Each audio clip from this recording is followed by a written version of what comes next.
Welcome to ACEP's Guideline Updates, Episode G11, ACS Treatment Guidelines.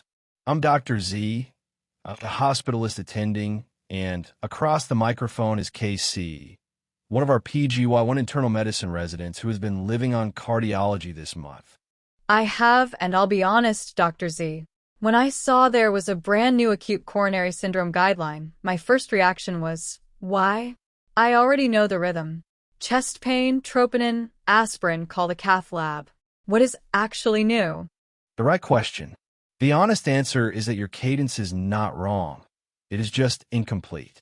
The big story of the 2025 American College of Cardiology and American Heart Association Guideline, written with the emergency physicians, the EMS physicians, and the Interventional Society, is that for the first time we have one unified acute coronary syndrome playbook.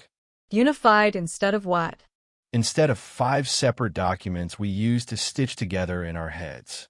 A 2013 ST elevation myocardial infarction guideline, a 2014 guideline for non-street elevation acute coronary syndrome, a 2015 angioplasty update, a 2016 update on how long to give 2 blood thinners, plus the 2021 revascularization guideline.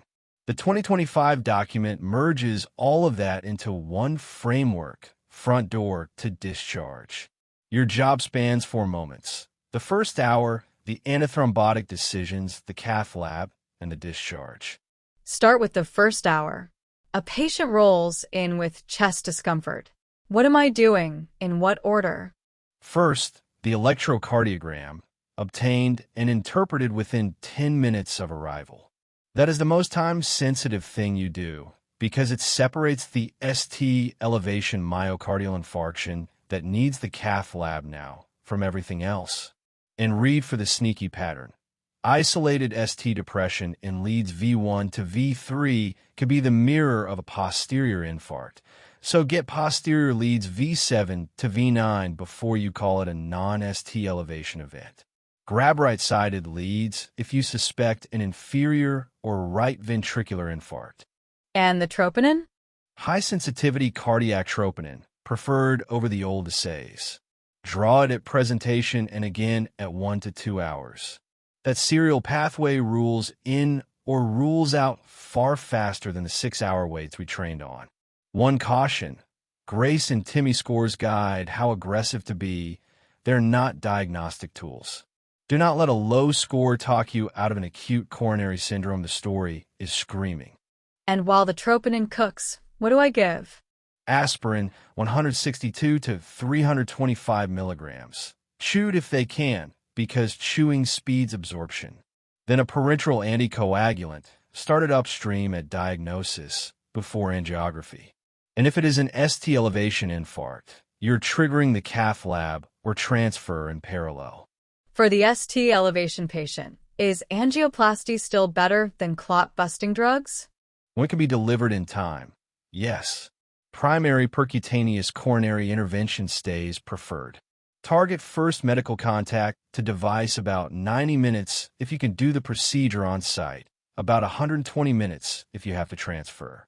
If timely angioplasty is impossible and the patient is within 12 hours of symptoms, give fibrinolysis and transfer for a pharmacoinvasive strategy.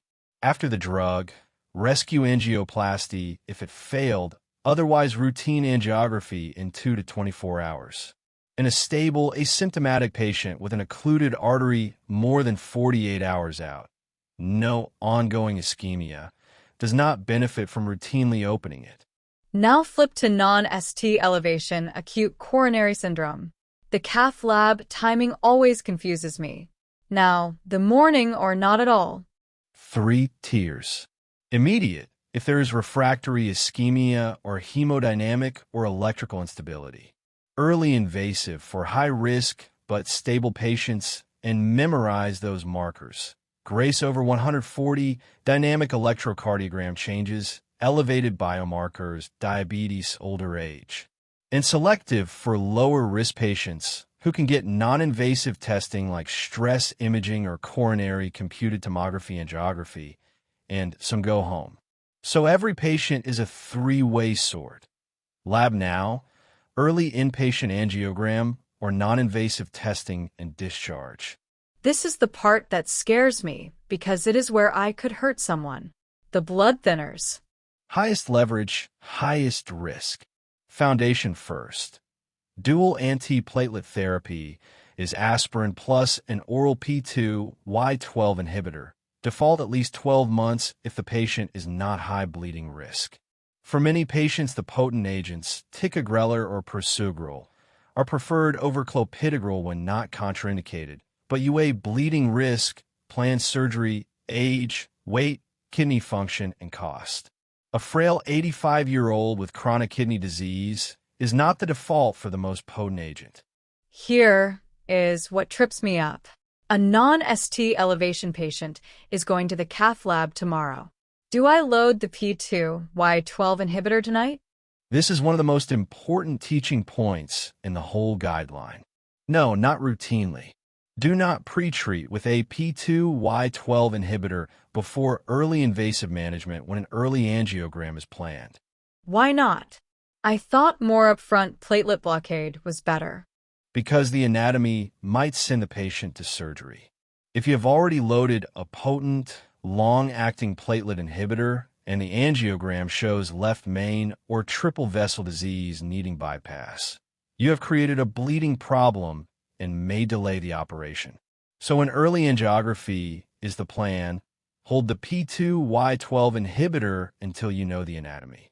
And the patient already on a blood thinner for atrial fibrillation who now needs a stent? The high wire act. Triple therapy. Aspirin plus a P2 Y12 inhibitor plus the anticoagulant stacks bleeding risk. The modern move is to shorten the aspirin, stopping it somewhere between 1 and 4 weeks after the stent. Then continue clopidogrel, not the potent agents, as the single antiplatelet alongside the anticoagulant.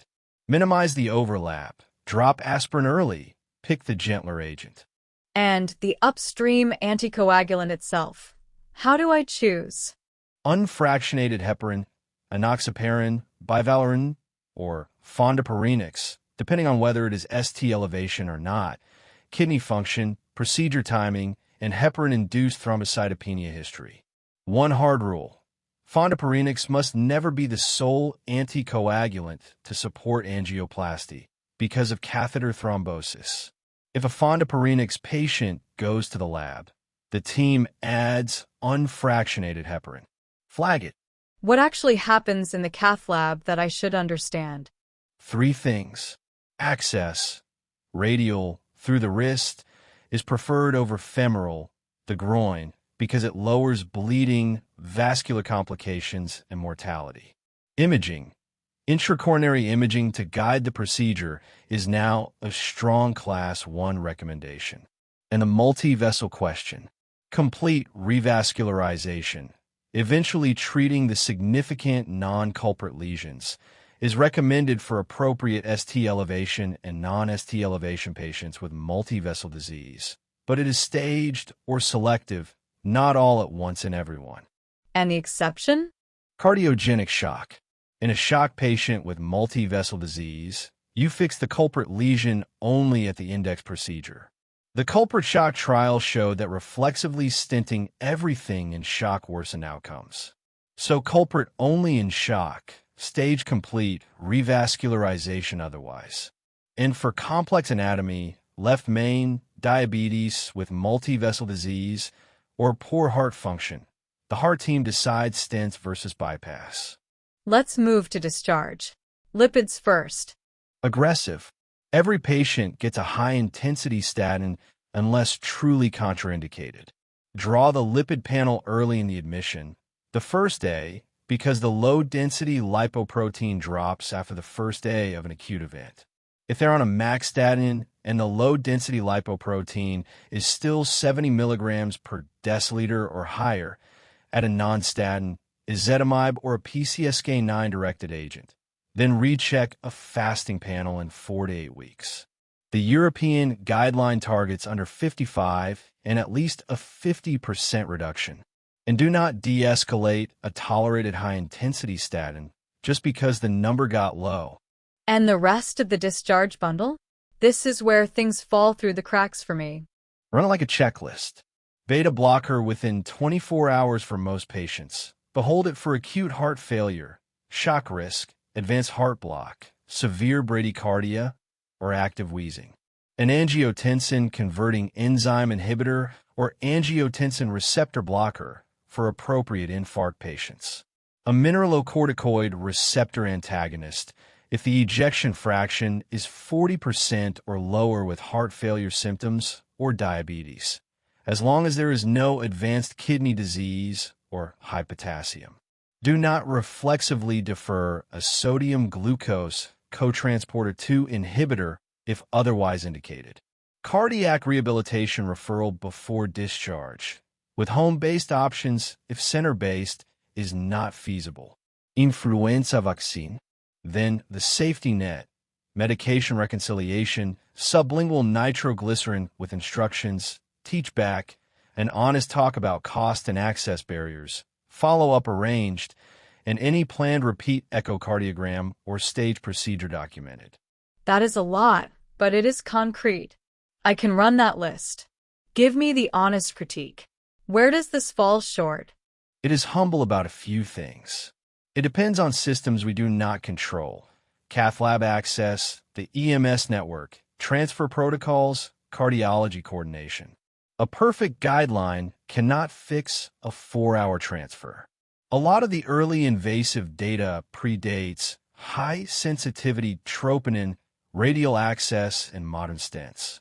The potent antiplatelet recommendations are real, but bleeding risk, an upcoming bypass, frailty, kidney disease, and cancer mean you cannot apply them like a recipe. And complete revascularization is not a license to stent everything, especially in shock. So I need enough to triage, avoid harmful delays, reconcile the blood thinners, and discharge safely. Exactly. It remains a team sport. You, cardiology, EMS, and the cath lab. One habit change to take away. Run the discharge bundle like it is part of the resuscitation, because it is. The reperfusion saves the muscle, but the statin, the beta blocker, the rehab referral, the reconciliation, and the follow-up are what keep the patient alive over the next year. Do not let the adrenaline of the cath lab make discharge feel like an afterthought. The boring checklist is the part that compounds. Beautifully put. That is episode G11 of ACEP's Guideline Updates on the 2025 Acute Coronary Syndrome Guideline. Thanks for thinking it through, KC, and thank you all for listening. Take care out there.